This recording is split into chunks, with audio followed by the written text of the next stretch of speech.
Okay, 3, 2, 1. Men Our Age, Episode 6. Older pilots should be allowed to keep flying passenger planes, Senate Transportation Committee Chairman says. And then the music.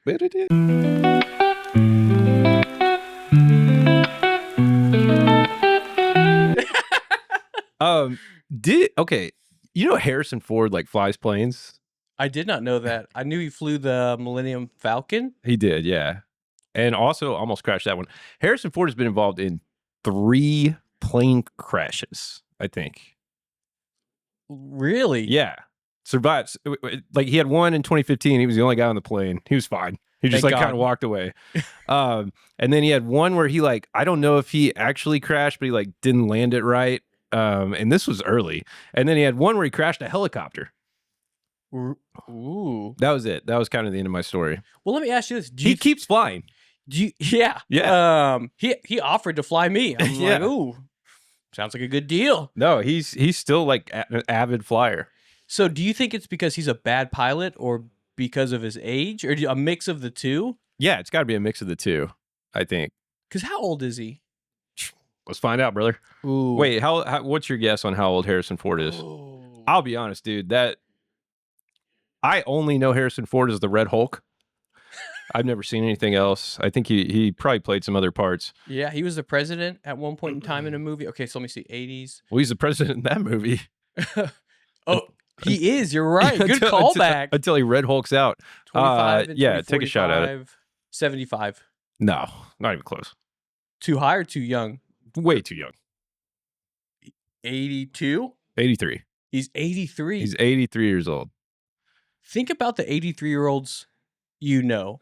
What would you feel comfortable them doing outside in the real world? Nothing. My grandma shouldn't be driving around a Pontiac Grand Am that I think she has in her garage, but she still does it. Yeah. You know. But he's like, hey, I don't want a car. Give me a plane, a helicopter. There's less up there to hit. Ooh. You know, maybe it's safer that he's flying a plane. Also, there's less people he can injure. It's just whoever chooses to get in a plane with him and himself. Yeah. Unless he's, I guess, skirting through the airport and dodging people with the cones. That's very optimistic. I like that. I like that outlook on it.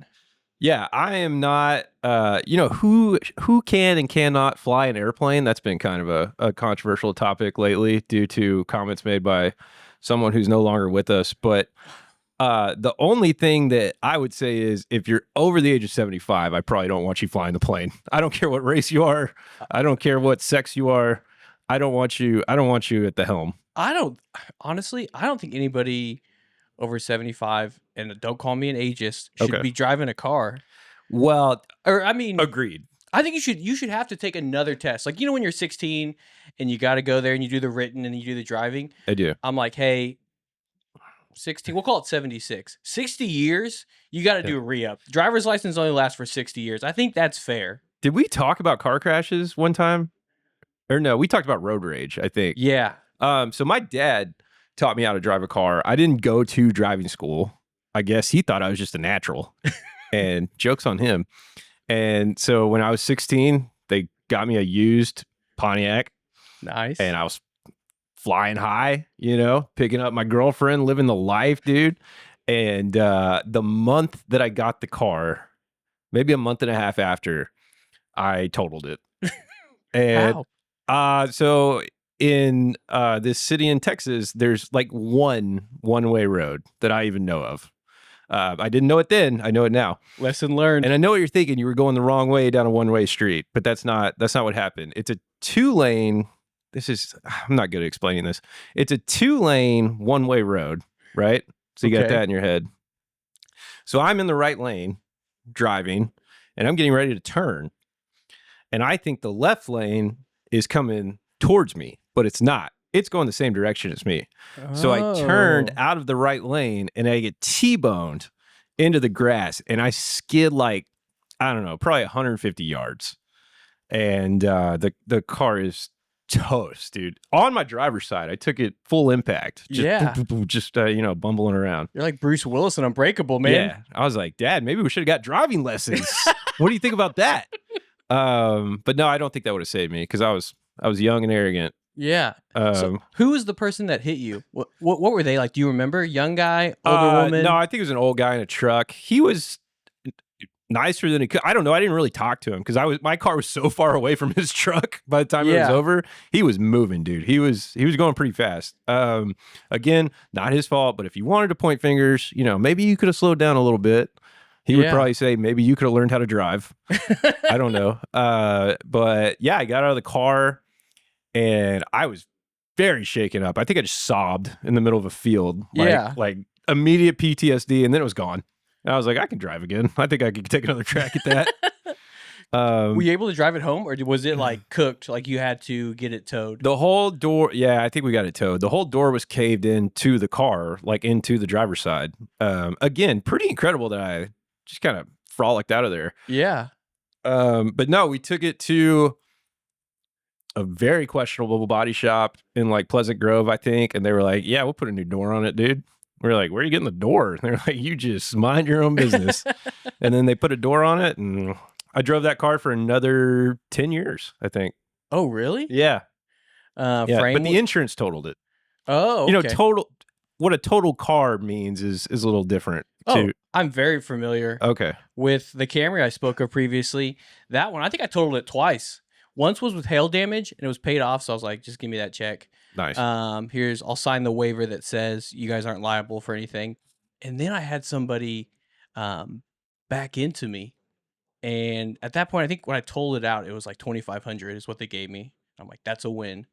And then somebody backed into me, and I don't think this is insurance fraud, but they backed into me and statute of limitations. What year was this? Oh, this had to be at least like 15 years ago. We're good. Okay. I think it's 16 years. Keep going.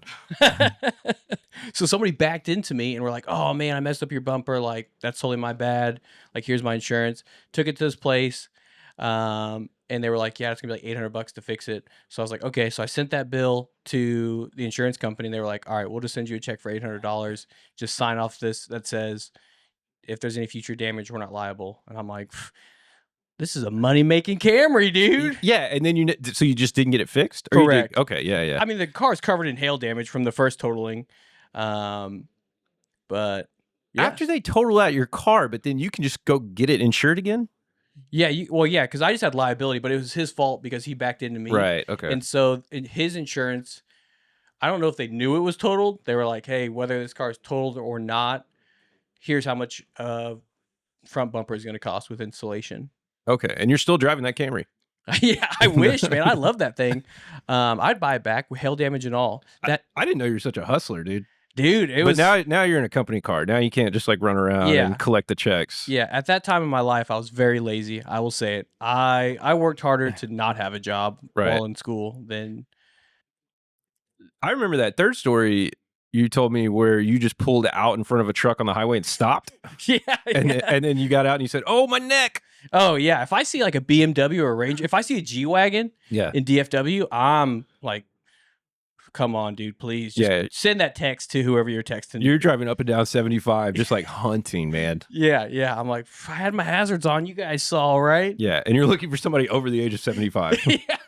And your problem is everybody has cameras in their freaking cars now. So I know. Those are really funny videos. You ever seen people like try to commit insurance fraud, and it'll be like 4 people in a Camry, and they'll like pull out in front of a truck and stop, and then they all get out and they're like, "Oh, my neck. Oh, my neck." And then the guy like points at his camera, and then they all get back in the car and they like run away. I have seen that. That's a Honda. Those are Honda people.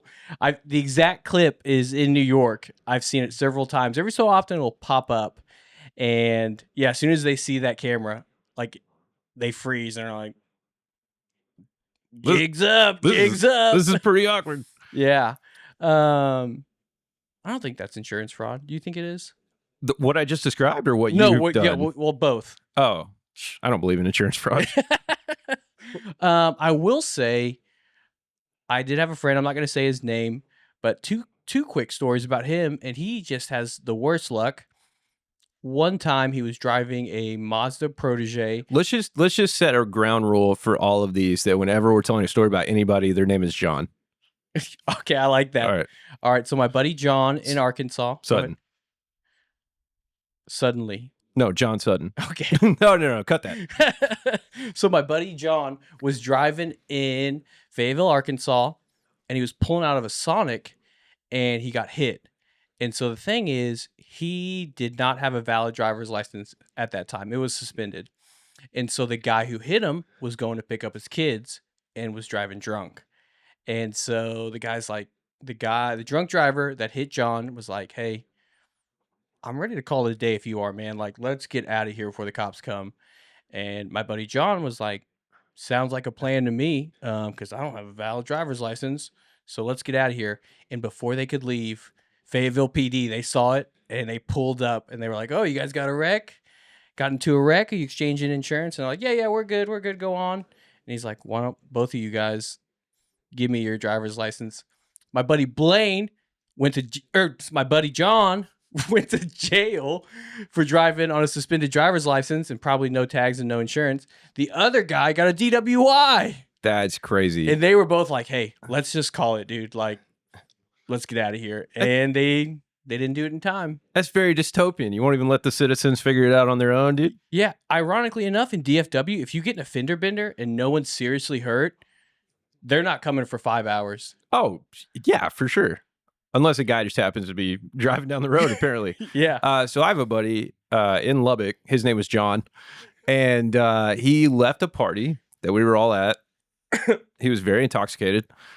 And he was driving his truck down the road. And he decided, I am too drunk to be driving this truck. And he pulled over his truck. And I guess he left the keys in the truck.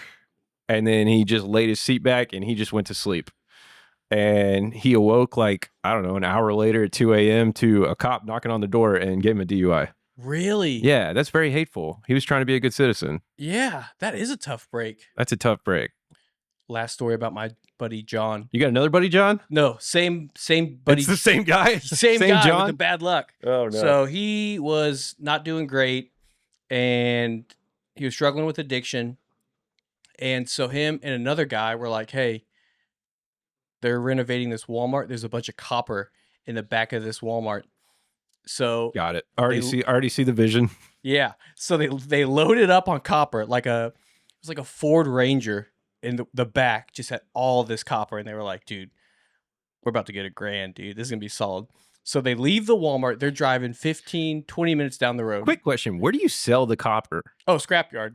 Scrapyards, no questions asked. They're Well, like, this was a different time in the early 2000s. Okay. Now they like take your driver's license. They weigh it out what they paid you. It's it's very trackable. But at this time in Arkansas, early 2000s, everyone's just trying to make money. Yeah. They're like, "Hey, it's more beneficial for us to not ask." So 15, 20 minutes down the road, truck bed full of copper. A car is coming the other way. The driver, John. no, not John, the older man Oh, driving the other way, over 75 actually. This is another reason why we should do. old John. Yeah, old John. Old John has a heart attack and swerves into their lane and they hit head on. I kid you not. The cops come and they're like, "What happened here?" My buddy John is like, "I don't know. I think this guy's like having a heart attack." Ambulance comes and the cop's like, "Okay, like let's get a medical care." Also, why do you two have a truck bed full of copper? It all flew out of his truck when he hit us. They should have said that. Ended up going to jail. They were like, "Why do you guys have this copper?" And they're like, "We just have it. Like, let's focus on old John." Yeah. But I'm like, "Ooh, that's a tough break, dude." We mined it yeah. from the mountains of Arkansas. Yeah. But I was like, man, I mean, shouldn't have been stealing copper. But also, I'm like, tough break, dude. Like, It's not stealing if it's from Walmart, though. This is like we talked about insurance fraud. That's not real either. Also, theft from Walmart is not real. yeah, this is like, should we change it to Thieves Guild or Yeah. something? Actually, if you're in Arkansas, stealing from Walmart is a crime. Yeah. That's a big deal out there. You trying to take food out of Sam Walton's mouth? Dude, I was about to say you're trying to take food out of Sam Pittman's mouth. Well, he kind of needs it taken out, man. Yeah. That wouldn't be the worst thing. Yeah, you want to talk State Fair? I know you had an update for us. Yes. Should we like 20-second recap about what we talked about last time? You can get into it. I Okay. guess. I had misspoke. Okay. So to be a semifinalist, you don't pay. But so Well, see, now we're not recapping, but we said I read you out recap. I read out the semifinalists of the Texas State Fair for all the different categories of food and drink, Dubai chocolate was very heavy. and I said these all sound like dog shit. And then you said They pay to play. they pay to play. You say you pay to be a semifinalist at the Texas State Fair in all of these categories, and now I believe you're coming back with your tail between your legs, or what are we doing? Slightly tail adjacent to legs. So you don't pay physical money to be a semifinalist. You pay tickets. That's a good. Hey, clip that. Okay, we're still recording. Okay, Yeah, keep well, going. that's gonna be a good short. Yeah, it's gonna be great. So you don't have to pay, like, you literally, it's not $5,000 and you'll be a semifinalist, but you do have to pay for all the samples. So, like, in part of the process, they're like, for us to determine the winner, we need you to make 100 of those dishes and just give them to us, and then we're gonna give them to everybody, and then they're gonna decide. Okay. And so you pay the cost out of that and the labor, because you get the prestige. They're like, hey, if you don't win, it's still good exposure. You're a semifinalist, and if you do win, it's going to give you more revenue by people coming to you. But you have to pay for that food and those, like, samples. Okay, but if you show up and you make 100 samples, are you automatically a semifinalist, or they can still be like, this sucks ass, we can't even put you on the list? So you'll be a semifinalist, but you won't be a finalist. I Okay. believe. Okay, Man, so- I don't know how many apologies I can do. I'm like- Man, now I'm just pushing you into a corner, dude. I'm like, you got to fight your way out now. So it's like youth soccer, It's like if you can't pay to travel, you're not going to be a prospect, Yeah, but you still got to play soccer. yeah. Okay, I get it. And then also, That was not a good analogy. Don't clip that. Keep going. I wasn't following. I was like, but Okay, yeah. I'm not it's fine. familiar with youth soccer, so I'm like, that could resonate with a lot. But the other thing I noticed is it's kind of a shady judging process. So I looked it up. I'm like, okay, if you apply to it, how does it work? And the way it works is you apply, and we're going to have an anonymous judge your food. They're going to rank it. And then we're never going to tell you the ranking. We're just going to tell you made it or you didn't make it. And you're never going to know who the judge is. And you're never going to know your score. It's just you're in, you're out, you're in, you're out. Okay, so you want more transparent judging. I want more transparency, yeah. Okay, interesting. But maybe I have an axe to grind. I don't know. We'll see. Yeah, it's not as bad. I mean, I still see where you're coming from. What?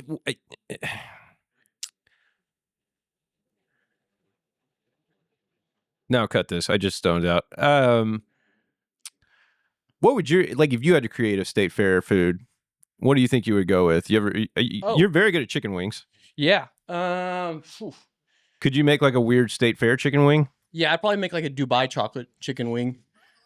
I think you would. I think you'd be an automatic. They wouldn't even taste it. They'd be like, "This guy said he made a Dubai chocolate chicken wing." Yeah, they'd be like, ooh. Semifinalist.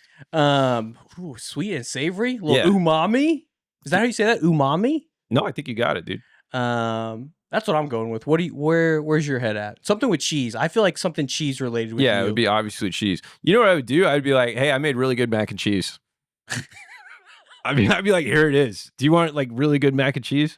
And then I hand it to them, and they'd be like, "Wow, this is really good. This isn't weird at all." I'd be like, "Yeah, it's good food." They'd be like, get this guy out of here. Yeah, they would kick me out. They'd chase me out of the fair.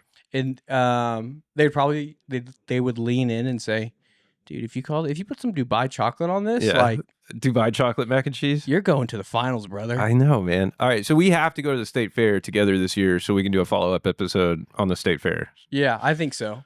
I know you're not excited about it. Neither am I. I'm nervous that one of the 10 views this gets, like, they might be, on site. Like, hey, you guys are getting in Probably here. will. You think we didn't hear what you said about Dubai chocolate? Like, come on, dude.